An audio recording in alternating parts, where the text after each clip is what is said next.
Fam on three. 1, 2, 3. Ah!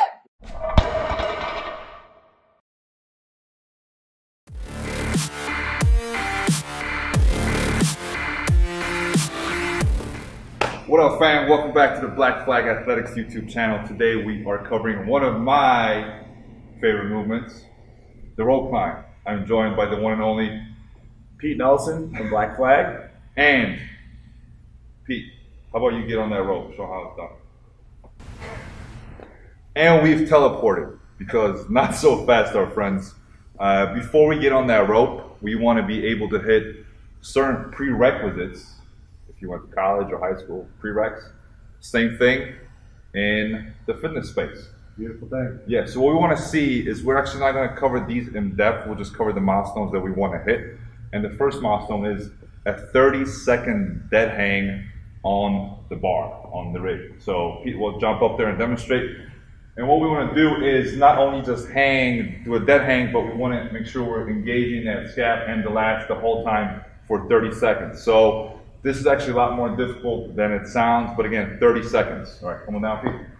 The second milestone, so once we have that 30-second dead hang, the second thing we want to be able to hit is 3 to 5 mixed grip pull-ups. So get back up there, Pete. So we're going to work off that dead hang and engaging that scap. Pete's nice and tight, and he's going to go 3 to 5. We'll do one more, and down. Perfect. So ideally, what we'd like to see is, again, 3 to 5 mixed grip. Reason for the mixed grip is we want to associate that with that rope as we would grab it. Exactly, right? Essentially a mixed grip. And the last thing we want to see on the bar is the L-sit chin-up. Again, 3 to 5. So Pete will hop up there. Before you start pulling, you want to make sure your legs are raised to about parallel. And come on up, Pete. Beautiful. And one more.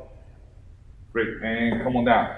So if you have not watched our video, the great video, on the scap pull-up and the scap push-up, make sure you check that out first. Pete does a great job of covering how we actually initiate with the scap when we're pulling. You ask Coach Pawel, Coach Pete, I can't do a pull-up. Great. There are many variations that you can work on. We actually do a lot of accessory work here in the gym as part of bonus work, sort of ring rows, barbell rows, any type of row to be able to get you on that bar. All right, guys, welcome back to the voyages of the Starship Enterprise. We have teleported once again, this time to the bench. We covered the back.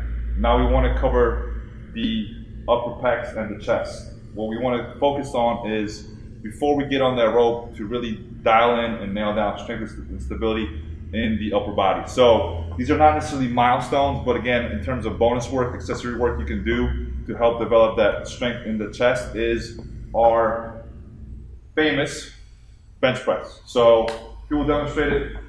It's what we want to focus on is having 4 points of contact with the feet, with the glutes, back, and the neck. He's going to make sure his back is nice and tight. He can do that by breaking the bar apart. He will lift off and bring it on down and pull the bar apart on the way up. All right. What we want to focus on at the top is really squeezing those pecs, and do a couple more. Beautiful. Great job, Pete. Rest. And another great accessory exercise for the chest to mimic what we're doing on that rope is the dumbbell fly. Again, we are gripping the rope in a mixed grip, and we're kind of pressing down. He's going to initiate those pecs. So it's a simple dumbbell fly. He will lay back down on the bench. He will again initiate with the back, have that back nice and tight, have a slight bend in the elbow, and all he will do is fly out and do about 3 or 4 just for the demonstration. But again, in terms of bonus work and accessory work, whenever you have a pressing day in class or as part of your training, you can add these in, 3 sets, 6 to 8. You can go heavier on the bench, but go relatively lighter on the dumbbell flies. Beat me up, Scotty. Whoa, we're teleporting again. Last piece we want to concentrate on as a prerequisite in developing off the rope is our grip strength. So one of the items we covered earlier in the video is the dead hang. It's a really good way to develop that grip strength, but also any variation of the carry, right? So Pete will just demonstrate a simple kettlebell carry here. And you can do these in terms of, you can do them for distance, 40 meters, 80 meters max. Don't go too far. You want to concentrate on grip, not necessarily fatiguing the forearms. But a good trick to do is actually flex the wrist when you are carrying either the kettlebell or the dumbbell or any sort of implement to improve that grip strength. And once you've got those nailed down, we'll be moving on to the rope. Make sure to like, comment, and subscribe.